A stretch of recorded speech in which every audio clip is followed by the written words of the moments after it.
بسم اللہ الرحمن الرحیم۔ السلام علیکم ناظرین۔ رسول اللہ صلی اللہ علیہ وسلم نے ارشاد فرمایا، ایک آدمی صرف مکھی کی وجہ سے جنت میں چلا گیا اور دوسرا جہنم میں۔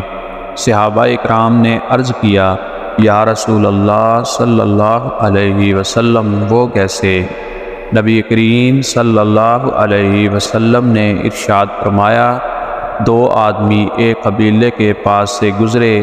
اس قبیلے کا ایک بت تھا جس پر چڑھاوا چڑھائے بغیر کوئی بھی آدمی وہاں سے نہیں گزر سکتا تھا۔ چنانچہ ان میں سے ایک شخص سے کہا گیا کہ اس بت پر چڑھاوا چڑھاؤ۔ اس نے کہا کہ میرے پاس ایسی کوئی چیز نہیں ہے جو میں بت پر چڑھاوا چڑھاؤں۔ قبیلے کے لوگوں نے کہا، تمہیں چڑھاوا ضرور چڑھانا ہوگا، اور مکھی ہی پکڑ کر چڑھاؤ۔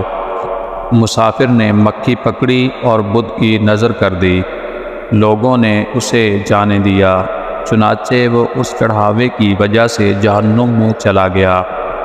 قبیلے کے لوگوں نے دوسرے آدمی سے کہا، تم بھی کوئی چیز بت کی نظر کر دو۔ اس نے کہا، میں اللہ تعالیٰ عز و جل کے علاوہ کسی دوسرے کے نام کا چڑھاوا کبھی نہیں چڑھاؤں گا۔ تو لوگوں نے اسے قتل کر دیا۔ رسول اللہ صلی اللہ علیہ وسلم نے ارشاد فرمایا، اور وہ شخص جنت میں چلا گیا۔